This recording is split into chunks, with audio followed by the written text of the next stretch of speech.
बिस्मिल्लाहिर्रहमानिर्रहीम। आज का व्लॉग यूके सीरीज़ 6 में, और आज हम जाएंगे टूवर्ड्स यॉर्कशायर। यॉर्कशायर जाने की वजह यह है कि जो कि मेरा पिछला व्लॉग है जो आपने देखा होगा कि वेल्स का, उसी से रिलेटेड है।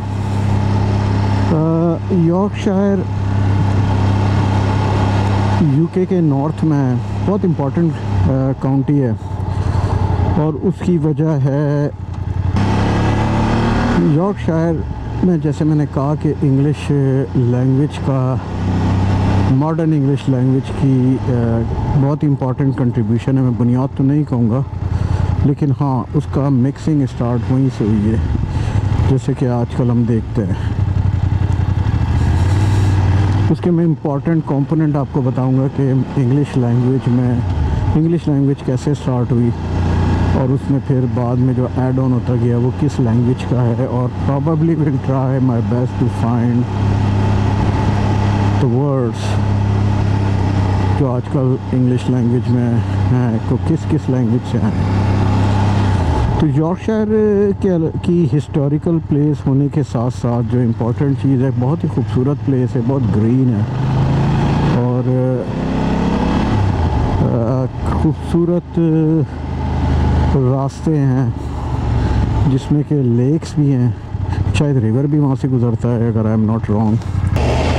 तो इस ट्रिप में आज मेरा इरादा कुछ खूबसूरत व्यू के अलावा तारीख़ी कैसल भी विज़िट करने का इरादा है, जिसमें इम्पोर्टेंट है नॉर्मन एरिया के बारे में भी बताऊंगा। नॉर्मन बेसिकली आया है नॉर्मंडी फ्रांस से, और नॉर्मंडी फ्रांस से एक फ्रांस में एरिया है जिसको आई एम नॉट रॉन्ग 1066 में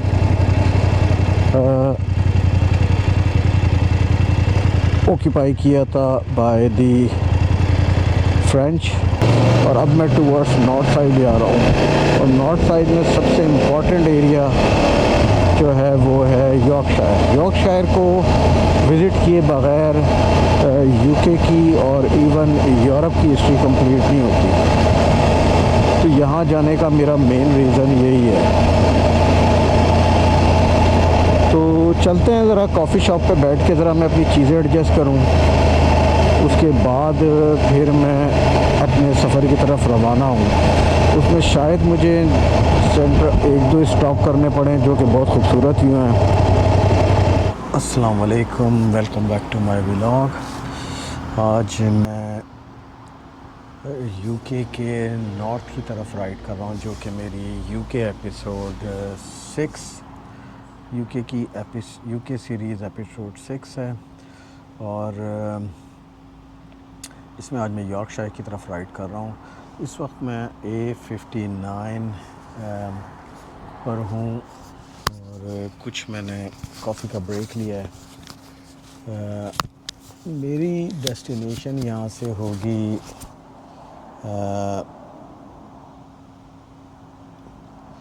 स्किप्टन कैसल। स्किप्टन कैसल की एक अपनी तारीख़ है, फिर बोल्टन है, अभी जाऊँगा वहाँ से, और बार्डन टावर। इसके अलावा मैं यहाँ के बहुत ज़्यादा खूबसूरत सीनिक वे भी देखूँगा। व्लॉग करने का और राइड करने का एक मकसद ये है, हम लोग सीनिक वे तो एंजॉय करते ही हैं, लेकिन उसके साथ साथ अगर हम कुछ हिस्ट्री को भी देख लें और थोड़ा बहुत हिस्ट्री के मुतालिक भी बात कर ली जाए, तो लोगों की नॉलेज और उनकी अपडेट हो जाएगी हिस्ट्री के बारे में, जो उनको नहीं मालूम। यूके की हिस्ट्री बहुत इम्पोर्टेंट और ख़ूबसूरत है। जैसे मैंने कहा, यूनाइटेड किंगडम मेनली 4 किस्म की नेशन से, 4 डिफरेंट टाइप की नेशन से मिलके यूनाइटेड किंगडम बनता है, जिसमें वेल्स, जैसा कि मैंने लास्ट टाइम विज़िट किया था, केल्टिक नेशन कहलाते हैं। उसके बाद आयरिश, वो भी केल्टिक नेशन कहलाते हैं। इन दोनों की लैंग्वेज ज़रा डिफरेंट है। इसके अलावा पार्ट ऑफ स्कॉटिश, कॉर्नवेल, और जो पार्ट ऑफ स्कॉटिश और कॉर्नवेल भी आपके केल्टिक में आते हैं, जो कि सबसे पुराने रहने वाले हैं, जैसा कि मैंने आपको अपने पुराने व्लॉग में जैसे मैंने बताया था। इसके अलावा ब्रिटिश हैं। ब्रिटिश को एंग्लो सैक्सन भी कहा जाता है। एंग्लो सैक्सन यहाँ की ओल्ड इंग्लिश लैंग्वेज भी है। यॉर्कशायर जाने का मकसद है जो स्किप्टन कैसल, और ये तो हम लोग तारीख़ी विज़िट करेंगे और इससे मुतालिक आपको डिटेल देंगे। इम्पॉर्टेंट रोल यॉर्कशायर का मॉडर्न इंग्लिश लैंग्वेज में है, जो कि मुख्तलिफ़ लैंग्वेज से मिलकर बनी है, जिसमें कि अगर एंग्लो सैक्सन की बात की जाए तो ओल्ड इंग्लिश मेनली कहा जाए कि जर्मेटिक है, या इसमें जर्मन वर्ड है। उसके बाद इसमें विकिंग, तो विकिंग उन लोगों को कहा जाता है जो लोग ये लोग मेनली स्कैंडिनेवियन कंट्री जगह जगह विज़िट करते थे और वहाँ पे जाके लैंड ऑक्यूपाई करते थे। ट्रैवल जिसका कहा जाए तो मेरा ख़्याल में एक रीज़नेबली सेफ़ वे में मैं कहूँगा, जिसमें स्वीडिश, नीदरलैंड के लोग होते हैं, और स्कैंडिनेवियन सारी कंट्री जिसमें नॉर्वे, स्वीडन, ये तरह की कंट्री हैं। इसके अलावा अगर देखा जाए तो इंग्लिश लैंग्वेज में इम्पॉर्टेंट रोल फ्रेंच का है, और यही वजह है मेरी मेनली यॉर्कशायर जाने की, क्योंकि यॉर्कशायर में नॉर्मन दौर, जो अगर हम कहें 1066 if I am not wrong, जिसने यॉर्कशायर को कॉन्कर किया था, और यॉर्कशायर से फिर उसने पूरे यूनाइटेड किंगडम को कंट्रोल किया था। तो काफ़ी इम्पॉर्टेंट हिस्ट्री है। थोड़ा सा हिस्ट्री अगर दोबारा से रिवाइज़ की जाए कि यूरोप में किस टाइप के और कौन से लोग रहते हैं। मैं ज़रा कॉफ़ी भी पीता रहता हूँ अगर आप डोंट माइंड।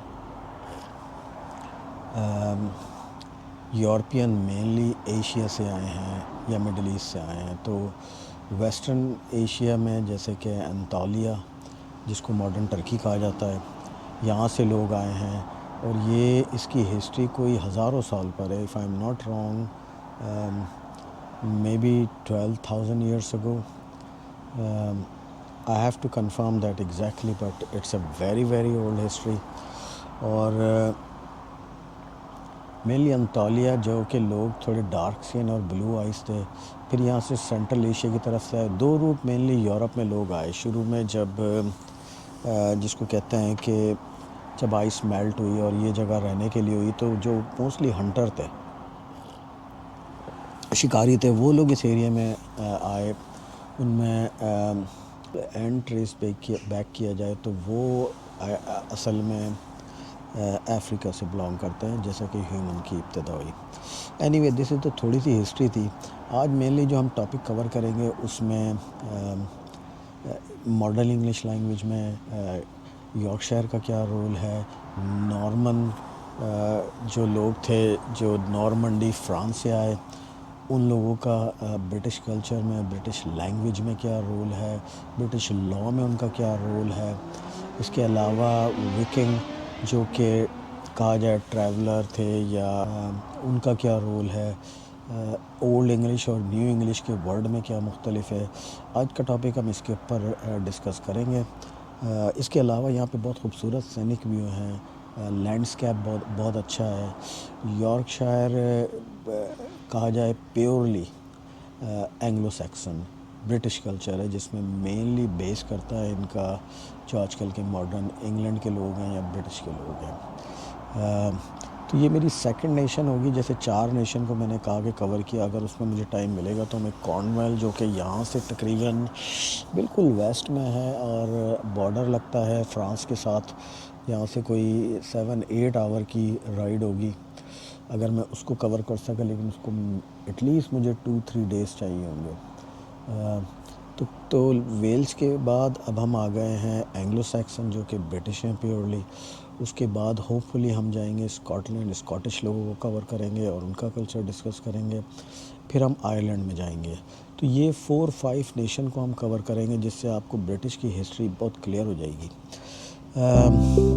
फ़िलहाल हम अपनी कॉफ़ी को एंजॉय करते हैं और अपनी राइड को कंटिन्यू करेंगे। आज वेदर बहुत खूबसूरत है, बहुत गर्मी है, लेकिन बाइकर के लिए बहुत ही बेटर वेदर है। तो आपसे कॉफ़ी के बाद पर पहुँच कर शायद कोई ड्रोन शॉट लूँगा और वहाँ पे थोड़ी सी हिस्ट्री भी डिस्कस करेंगे। यॉर्कशायर के बारे में ये यूके का नॉर्थ है और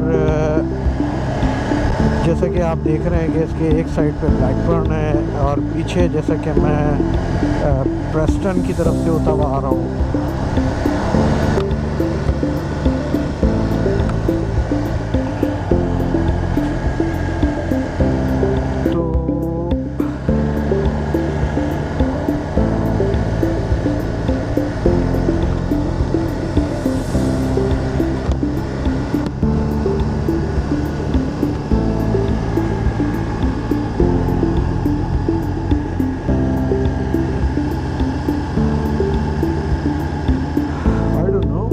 कैमरा आया था तो मुझे नहीं पता कि उसको मैंने क्रॉस किया है 45 में या 40 में। एनीवे ये सेकंड कैमरा है। एनीवे दोबारा से स्टार्ट करते हैं। तो मैं यॉर्कशायर की तरफ रवा दवा हूँ। यॉर्कशायर जैसे कि one of the beautiful county है एंड ये बहुत ही ब्यूटीफुल लैंडस्केप है जैसा कि आपको नज़र आ रहा है। यहाँ पे लेक्स हैं, इसके अलावा बहुत ही हिस्टोरिकल प्लेसेस हैं।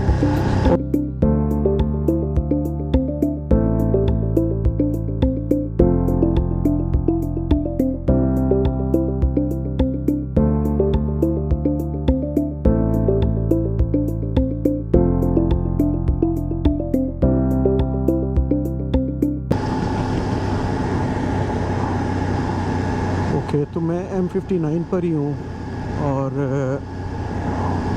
आज काफ़ी बाइकर निकले हुए हैं क्योंकि वेदर बहुत अच्छा है। वेदर फोरकास्ट भी बहुत अच्छा है आज का और आई होप कि कैमरे का व्यू बेहतर हो। जैसा कि मैंने अपना दूसरा माउंट यहाँ पे लगाया है और हेलमेट भी चेंज किया है। जो मेरा पुराना हेलमेट था वो थोड़ा सा लूज़ हो गया, उसकी जो पैडिंग थी वो लूज़ हो गई है तो उसमें मुझे अब उसकी पैडिंग चेंज करनी पड़ेगी। एनीवे तो उसकी पैडिंग मुझे चेंज करनी पड़ेगी, लेकिन उसके मुकाबले में ये जो हेलमेट है ये GS रैली BMW का है। काफ़ी लाइट है और काफ़ी कंफर्टेबल है, वेंटिलेशन भी अच्छी है।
बार्डन टावर। यहाँ से अगर कोई ड्रोन शॉट ले लिए जाए तो एक खूबसूरत व्लॉग बन सकता है। मैं ज़रा अपना ड्रोन अटैच करता हूँ। यहाँ पे मैं थोड़ी देर के लिए रुका था। अनफॉर्चुनेटली अंदर तो मुझे जाने की इजाज़त है, लेकिन ये एक प्राइवेट स्पॉट है, बाइक अंदर पार्क नहीं कर सकता, तो मुझे अपनी सारी चीज़ें यहाँ रखनी पड़ेंगी। लेकिन मैं कोशिश करता हूँ कि अंदर जाऊँ और वहाँ जाके अगर मैं कुछ अच्छे से शॉट बना सकूं। मेरे ख़्याल में मैं अपनी फ़ोन वगैरह इधर ही छोड़ता हूँ और फिर आगे की साइड पे जाता हूँ ताकि मैं अंदर ड्रोन शॉट ले सकूँ। तो मैं अपनी चीज़ें वापस से रखता हूँ।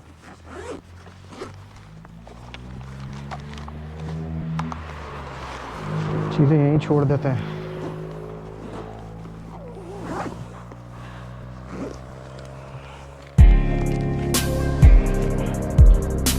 चाबी निकाल लेते हैं।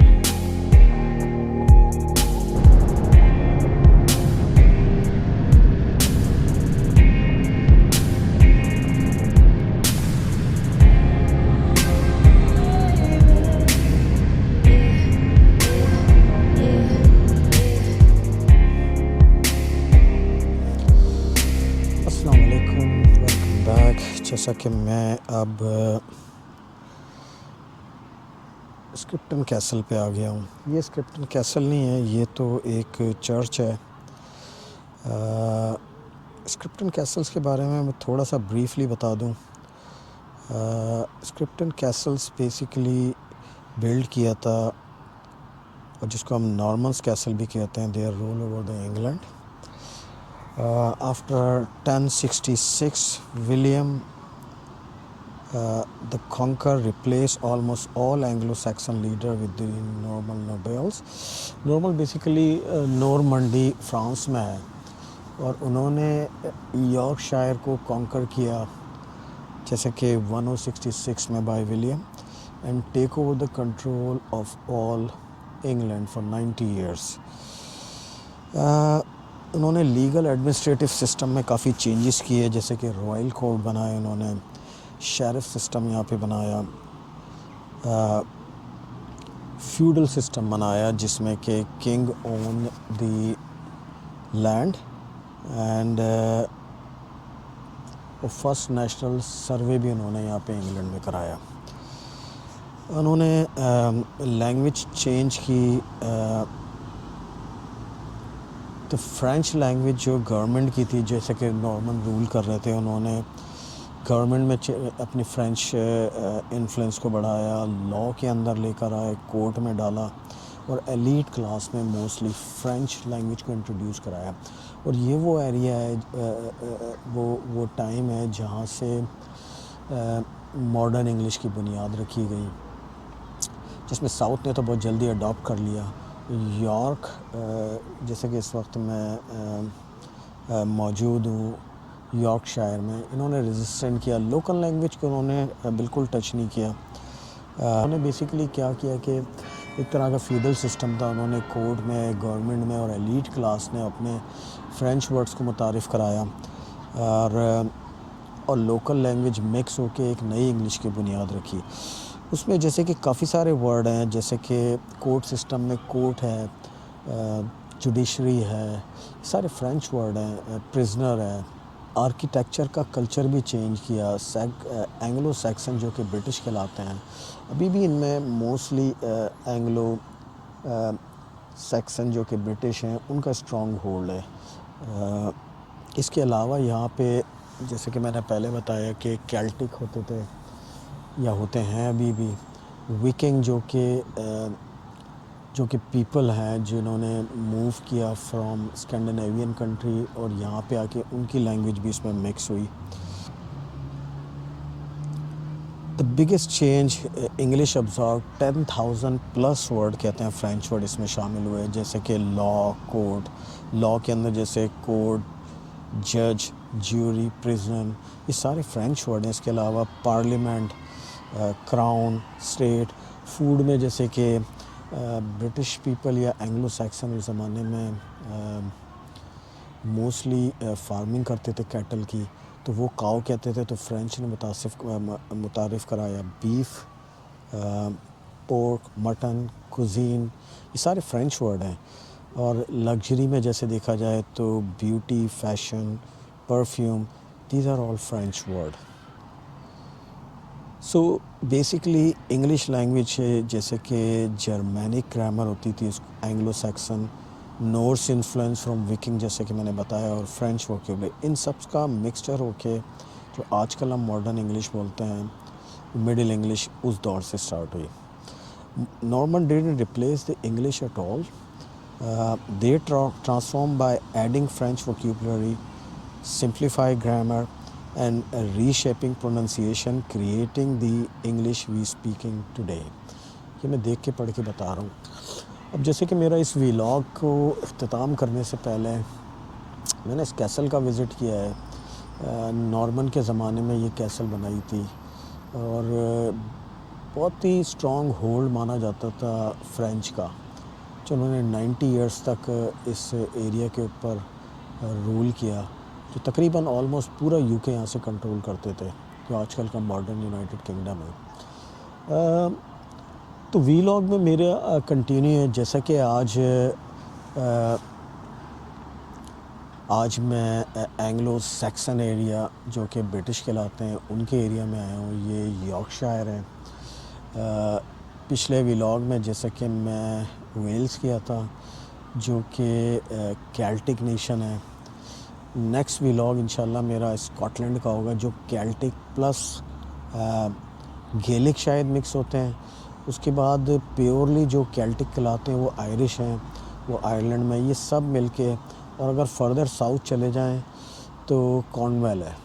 तो कॉर्नवेल ब्रिटिश या Anglo Saxon, Celtic, Wales and Scotland, Scottish और नॉर्दर्न आयरलैंड, ये सब मिलके इस यूके की बुनियाद रखी और इसका ये मेन स्ट्रक्चर है. कंटिन्यूशन में जैसा कि इन लोगों का अगर ओरिजिन देखा जाए, डीएनए, तो ये 2 रास्तों से यूरोप में आए. जैसे कि केल्टिक में हम कहते हैं कि ओल्डर यूरोपियन है, उनके जीन में देखा जाए तो वो वेस्ट एशिया या मिडिल एशिया से आए. इसी तरह अगर बाल्कन कंट्री की तरफ से देखा जाए तो रशिया और इस तरफ से भी एशिया के लोग यहाँ पर आए. और ये उस वक्त आए जब यहाँ पे आइस मेल्ट हो गई और लोगों के रहने के लिए ये जगह साजगार हुई, अगर मैं इस तरह कहूँ. उसके बाद हंटिंग पर्पस की वजह से यहाँ पे लोग आबाद हुए.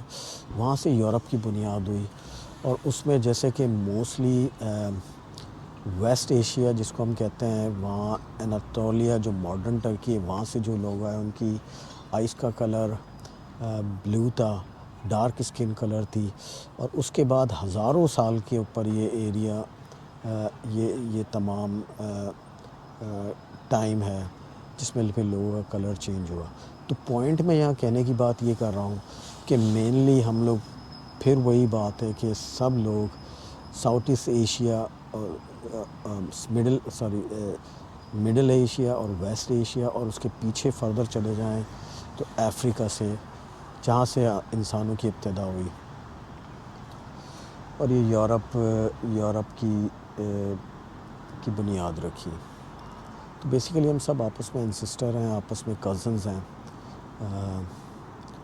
व्लॉग को अब मैं इख्तितामी व्लॉग दूंगा और यहाँ से अब मैं आगे की तरफ मूव करूँगा फर्दर नॉर्थ. तो देखते रहिए, लाइक करें, सब्सक्राइब करें मेरे व्लॉग को.